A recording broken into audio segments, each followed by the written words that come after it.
A palestra de hoje tem como tema perdão. Nós vamos iniciar afirmando que o perdão é um processo mental ou espiritual com o objetivo de cessar ressentimento contra alguém ou contra si mesmo. É um processo que exige treino. E por que eu falo isso? Porque, inevitavelmente, nós passamos por circunstâncias, entramos em contato com pessoas dentro de casa e fora. E nós nos magoamos, nós nos afetamos, nós percebemos que somos afetados por elas. Então, diariamente, nós precisamos treinar o nosso processo de perdão, para que estejamos sempre com o coração limpo. Eu inicio então com o livro 70 vezes 7 de Richard Simonetti. É um livro muito interessante. Ele vai explicar para nós que no terceiro e último ano do apostolado do Mestre Jesus, ele peregrinou pela Palestina, trabalhando com um dos seus temas prediletos, o perdão. Jesus explicava para os seus discípulos que o cristão não deve guardar mágoas, rancores e ressentimentos, quando Simão Pedro faz a pergunta famosa contida em Mateus 18, versículos 21 e 22. Senhor, quantas vezes terei de perdoar o irmão que pecar contra mim? Até 7 vezes? Isso também fica interessante, porque, segundo a orientação rabínica, seria então razoável perdoar as ofensas 3 vezes. Então, aquele que perdoasse 3 vezes uma ofensa de um, de outro, já seria considerado muito iluminado. Mas Pedro aqui mostra ter compreendido os princípios que Jesus estava oferecendo para eles e elevou este limite para 7 vezes. Mas Jesus vai além. Não te digo que até 7, mas 70 vezes 7 vezes, que equivale a perdoar sempre. Mas é fácil perdoar? E aí nós vamos falar que nós não devemos usar o revidar, e sim o relevar. Richard Simonetti diz, não apenas revidar uma ofensa com uma ação. Mas sabe quando a gente fala assim, expectativa e realidade? Os jovens usam muito esta frase, né?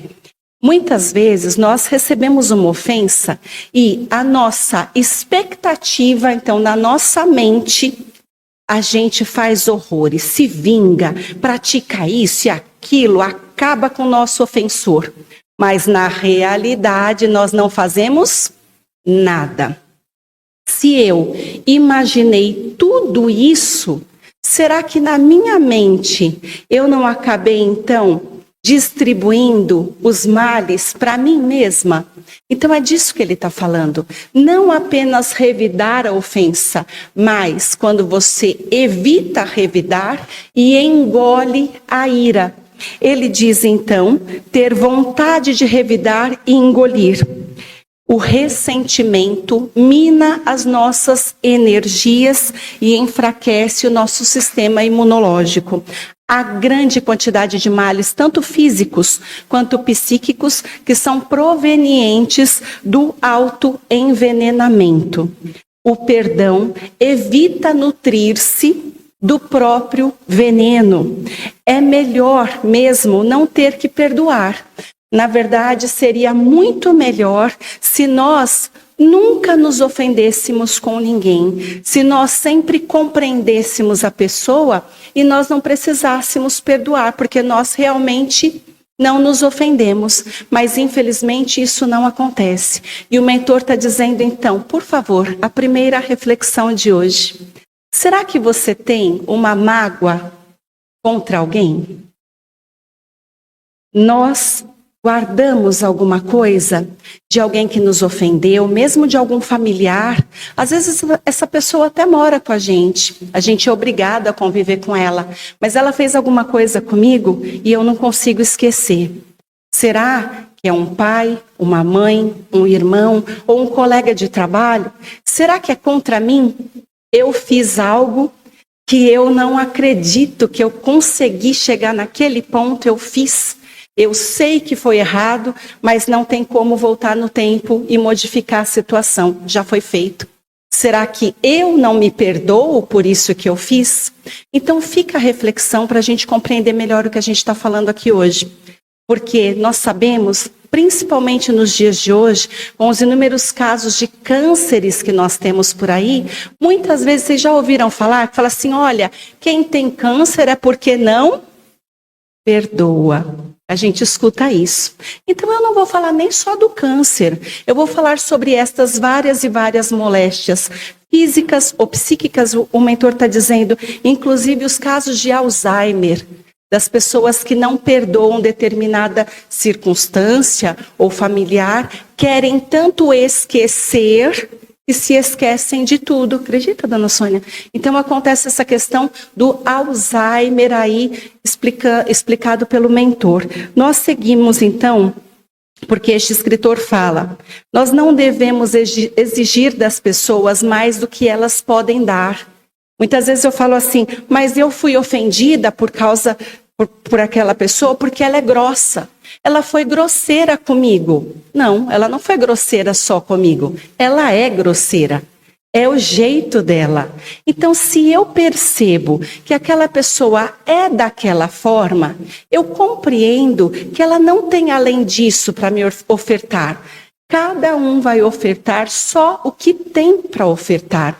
Não vai ser com a minha expectativa, com o que eu desejo que as pessoas sejam para mim. Cada um é exatamente o que é. E eu tenho que me acostumar com este jeito de cada um.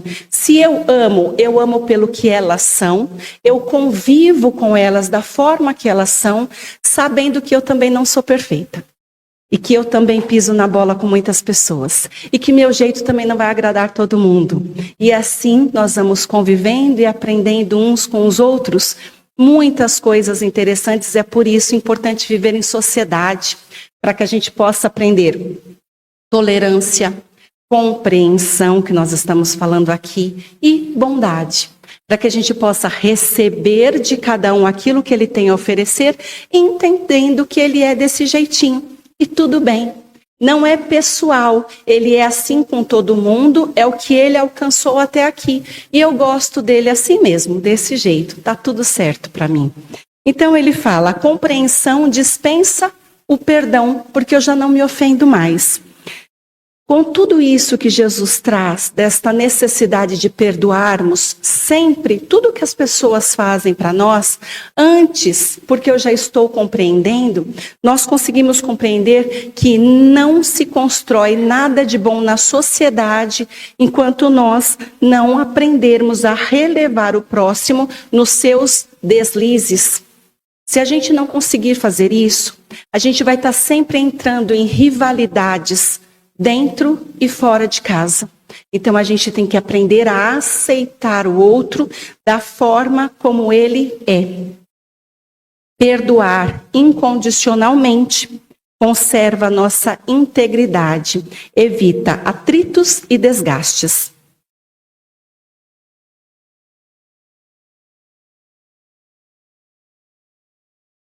Vou trabalhar também com o livro O Pensamento de Emmanuel, de Martins Peralva.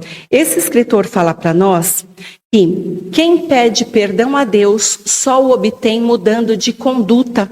Muitas vezes sou eu quem faço mal.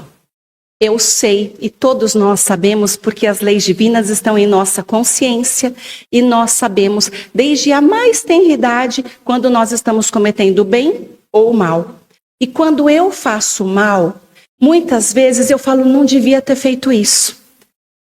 Lembram-se dos filmes antigos, quando as pessoas cometiam graves delitos contra o próximo e corriam para se flagelar? Lembra? Muitas vezes religiosos faziam isso. Vamos imaginar um pai de família. Ele sai cedinho para trabalhar, o mentor está me mostrando a imagem, é um homem digno diante de toda a sociedade, trabalha muito, traz o pão nosso de cada dia para o seu lar. É um bom pai, mas quando a esposa oferece o jantar da forma como ele não gosta que seja apresentado, ele a agride. Logo depois, ele corre para o quarto e pede perdão a Deus. Por que eu fiz isso, meu Senhor? Eu não devia ter feito isso contra a minha adorada esposa. Mas no outro dia, ele faz de novo. E eu estou falando essa historinha para vocês e o mentor está falando, isso não acontece apenas em uma casa. Acontece em muitas.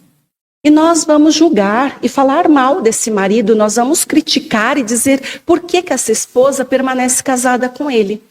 Mas, no íntimo, ele nem queria fazer isso, mas ele faz. Cada um, né, dona Sônia? Então ele pede perdão a Deus. E esse escritor está dizendo, Deus vai perdoar, Deus sempre recebe seus filhos de braços abertos, porém, existe um momento para isso. Enquanto ele continua com o delito, ele continua produzindo o mal, ele não receberá o perdão. Ele só recebe o perdão quando ele muda de conduta, atitude. Então continua dizendo, as boas ações são a melhor prece, porque os atos valem mais do que as palavras. É aquele então está se flagelando, Senhor, me perdoa, orando. Se ele simplesmente seguisse pelo caminho da caridade, da prática do bem, distribuindo amor e esperança, valia muito mais do que ficar ajoelhado. Antigos se ajoelhavam no milho, explicando o mentor. Então, sim, as boas ações valem mais. Não há perdão sem reparação. O perdão que o espírita preconiza realmente não é de fácil execução. É necessário boa vontade, esforço e perseverança. Porque quando nós percebemos que erramos, nós devemos nos esforçar para reparar o mal. E eu sempre pergunto para o mentor, mas vem cá. E se a pessoa a quem eu produzi o mal já desencarnou, o que eu faço? Né? Vamos dizer então que eu fique encarnada aí por mais 40 anos e eu vou ficar sufocada porque eu não vou conseguir reparar o mal que eu cometi. E ele diz, você distribui o bem para outros seus irmãos. O bem que você deveria distribuir para aquele que desencarnou, você distribui agora para outros seus irmãos. Mas fica tranquila. Com as inúmeras existências, vocês vão ter a oportunidade de se reencontrar e você vai conseguir reparar diretamente para esta pessoa. Então, Deus também fornece esta oportunidade para que você faça o bem para ele, para resgatar tudo. O arrependimento, lógico, concorre para a melhoria do espírito, mas novamente, não basta apenas se arrepender e pedir perdão para Deus. Nós precisamos reparar o mal que foi praticado. Não há perdão quando o ofendido não se inclina para ajudar, servir e socorrer o seu ofensor nas suas necessidades. O maior beneficiado é aquele que concede o perdão. Mas o perdoado se reconforta e se reanima. Então, este escritor, ele vai trazer para nós as verdadeiras características do perdão com Jesus, dizendo que são singulares e muito difíceis. Primeiro, o esquecimento do mal recebido. E eu pergunto para vocês, é fácil? Quantas vezes nós tivemos que perdoar ou ainda estamos num processo de perdão? Eu lembro que teve uma vez, faz alguns anos, a Beth me pediu várias palestras do perdão. Eu falei, o que está acontecendo? Por que é que eu estou pegando sempre o tema do perdão? Porque vocês viram que lá na frente tem uma escala? Então nós vamos seguindo essa escala. Eu falei assim, não tô acreditando de novo a palestra do perdão para mim. Por quê? O que é que eu tenho que aprender com isso?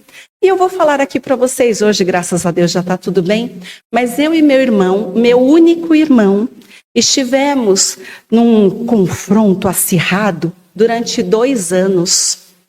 2 anos, o meu único irmão, nós não nos falávamos. E foi exatamente nesta época, vejam só o que a espiritualidade faz por nós, me colocou para estudar o tema do perdão. Foram várias vezes, até que eu consegui entender que realmente a coisa foi dolorida, realmente pegou no meu coração, que eu falei, meu Deus, eu não acredito que ele foi capaz de fazer isso.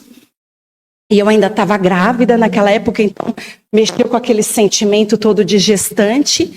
Mas aí eu comecei a pensar, e daí? Quem falou isso e quem falou aquilo? E daí? A distância está maltratando tanto a gente, os meus pais. Para que ficar nessa de você falou, você que estava errado, eu que estava certa? Aí um belo dia eu falei para minha mãe, mãe, vamos fazer um almoço, todo mundo junto, chama o meu irmão. Mas como assim? Você vai brigar com ele de novo? Vocês não estão entendendo a pessoa que eu estou me transformando numa pessoa bem melhor. E aí eu falei, chama, mãe, vamos lançar um véu sobre o passado. Mas não é fácil lançar um véu sobre o passado.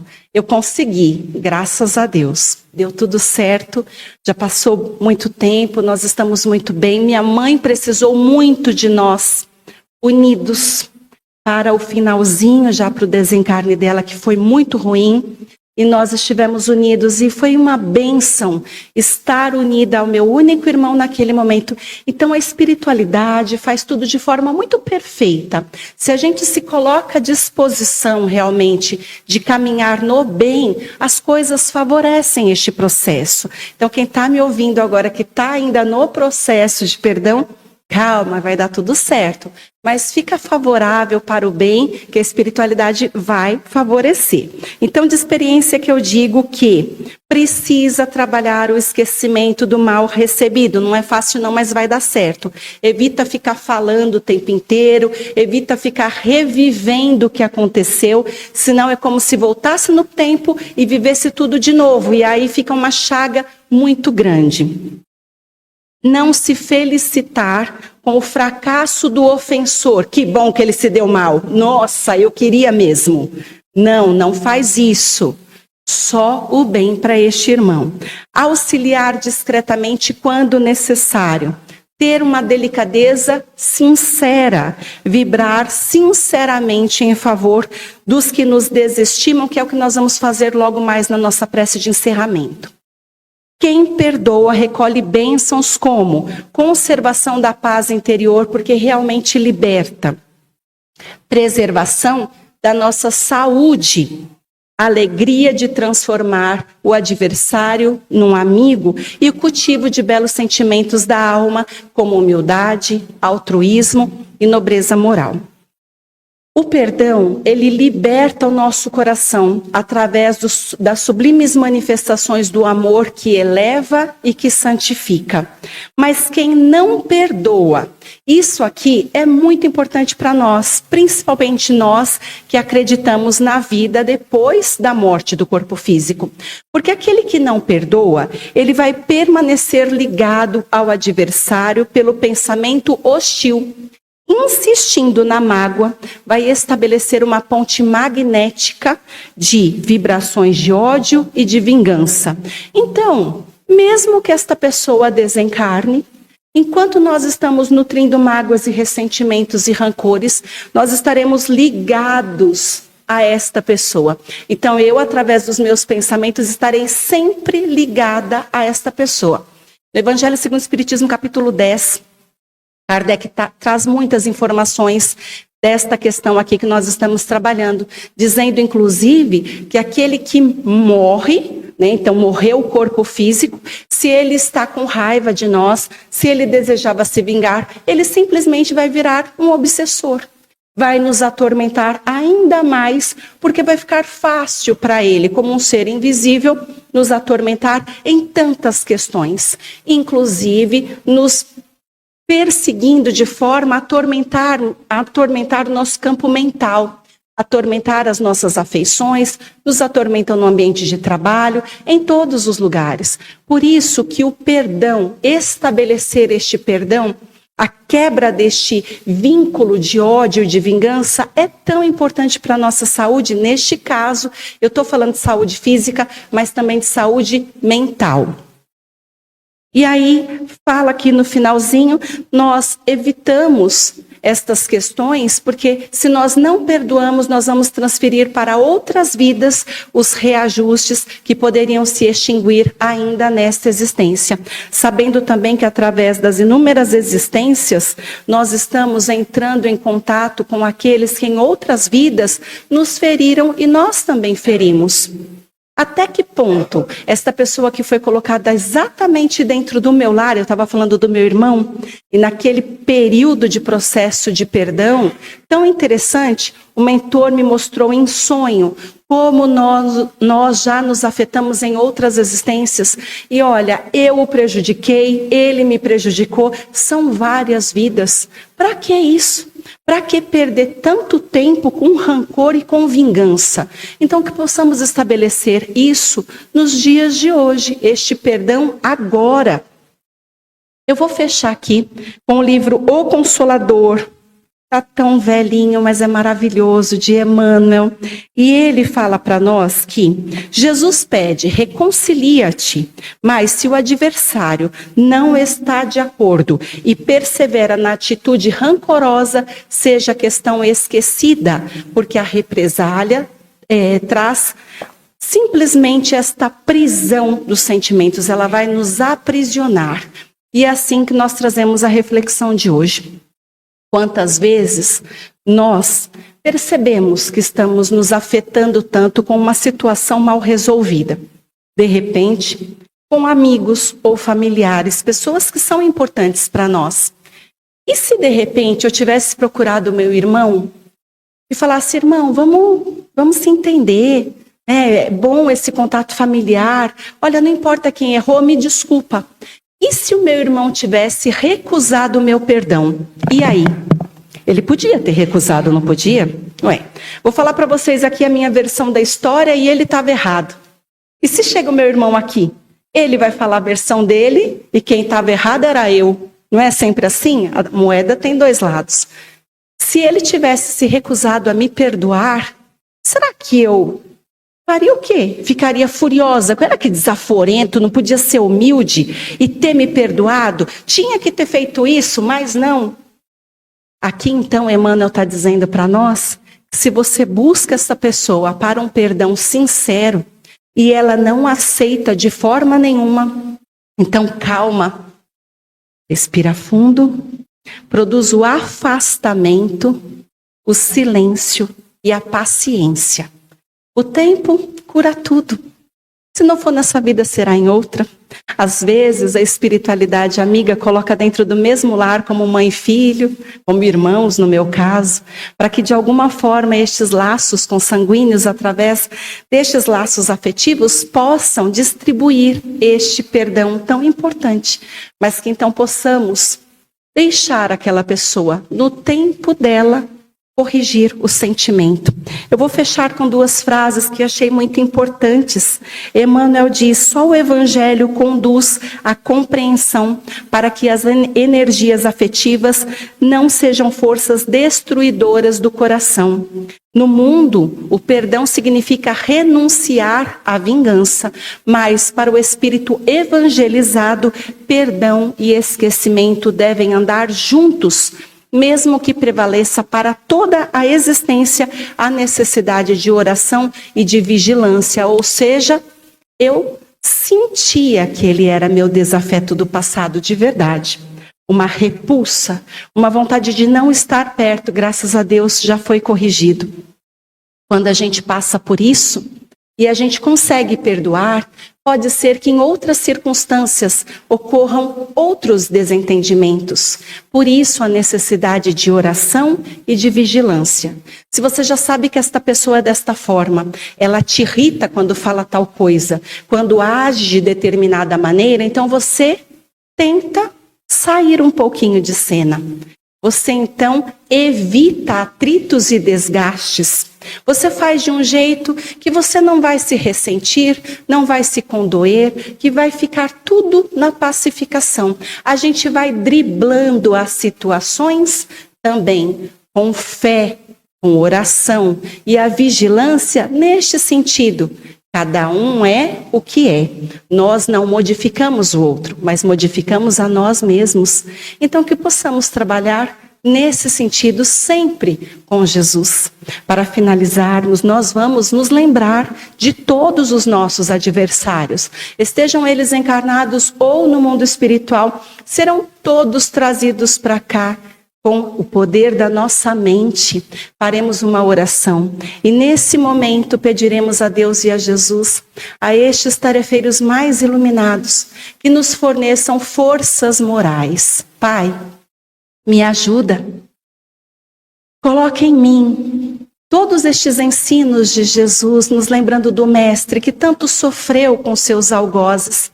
No final ainda disse: Pai, perdoa. Eles não sabem o que fazem.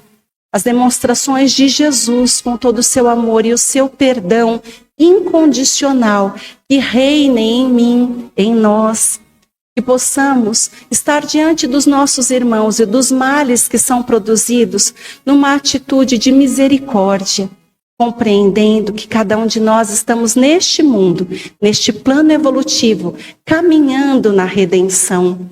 Me auxilia, Pai, com esperança e paz no coração, para que eu possa ofertar para este irmão estas vibrações de paz e de resgate. Graças a Deus, graças a Jesus, agradeço ao mentor por mais este trabalho de fé, que todos possam ter a paz do Mestre Jesus.